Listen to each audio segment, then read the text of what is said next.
हिंदी को खिलाफ करने के बाद भी आज देश के जनता आज हिंदी को राजभाषा के रूप में मन से अपनाया है।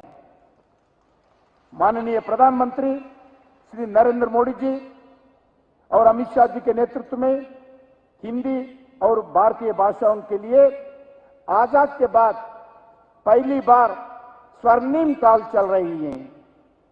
पिछले एक दशक में राजभाषा विभाग ने भारतीय भाषाएं और हिंदी की सक्रियता बढ़ाने के लिए अलग अलग काम किया है। मुझे लगता है कि हमारे भारतीय सभ्यता, हमारा भारतीय समृद्धि, हमारा भारतीय संस्कृति, हमारा भारतीय का महान परंपरा और प्राचीन विरासत को मजबूत करने के लिए भारतीय भाषाओं का उपयोग बहुत जरूरी है। महात्मा गांधी जी ने कहा, मातृभाषा का स्थान कोई दूसरी भाषा नहीं ले सकती है। महर्षि दयानंद सरस्वती जी ने कहा, उनके सत्यार्थ प्रकाश में हिंदी भाषाओं को बढ़ावा देने के लिए बात की है।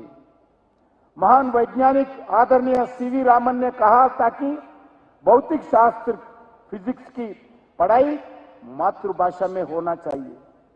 Missile man of India Bharat की पूर्व राष्ट्रपति डॉक्टर जे.जे. अब्दुल कलाम जी ने कहा, मैं एक अच्छा वैज्ञानिक इसलिए बन पाया क्योंकि मैंने गणित और विज्ञान की शिक्षा अपनी मातृभाषा में की। संविधान का निर्माण डॉक्टर बी.आर. अम्बेडकर जी ने भी मातृभाषाओं का पढ़ाई प्रोत्साहन के लिए बार बार बताते थे। भारत के पूर्व प्रधानमंत्री, भारत रत्न श्रद्धेय अटल बिहारी वाजपेयी जी ने संयुक्त राष्ट्र संघ में पहली बार भारत की राज्य भाषा हिंदी में भाषण देकर भारतीय भाषा के गौरव दिलाया। वैसा ही नहीं, आदरणीय प्रधानमंत्री लगभग मोर देन 70 देशों के टूर किया है। 70 देशों में किधर भी गए, 17 पार्लियामेंट्स में, अलग अलग देशों के पार्लियामेंट में वो भाषण दिया है। सभी जगह भारत की राज्य भाषा हिंदी में बोले हैं।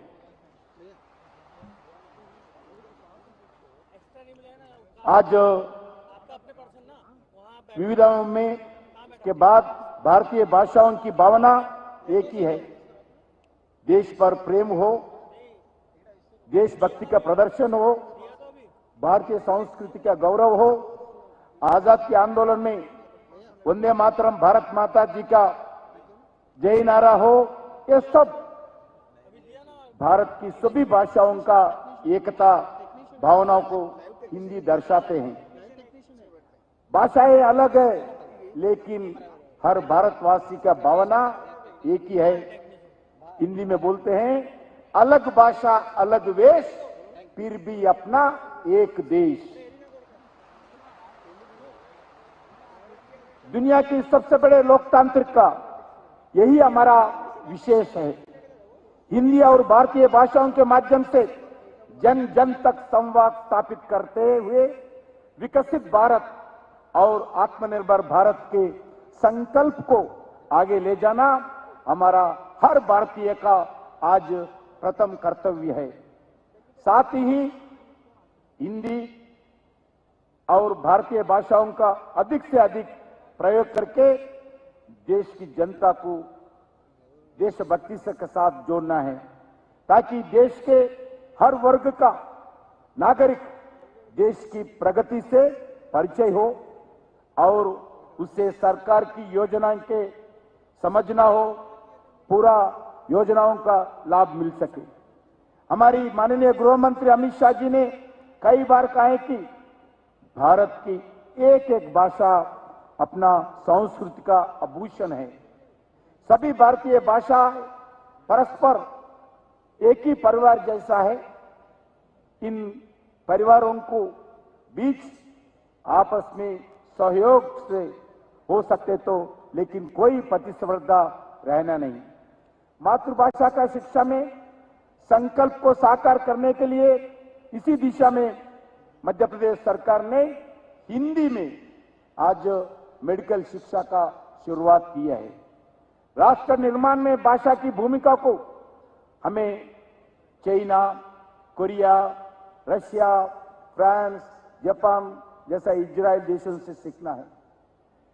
उस देशों के लोगों को इंग्लिश आते हैं, मगर वो लोग कभी भी ऑफिशियल एक्टिविटी में हिंदी में बात नहीं करते। रशिया के अध्यक्ष हो, चाइना का प्रेसिडेंट हो, इजराइल के प्राइम मिनिस्टर हो, जापान के प्राइम मिनिस्टर हो, जो भी टूर करते हैं, जो भी संदेश देते हैं, सिर्फ उनका राज्य भाषा की ही बात करते हैं। अपने ही देश में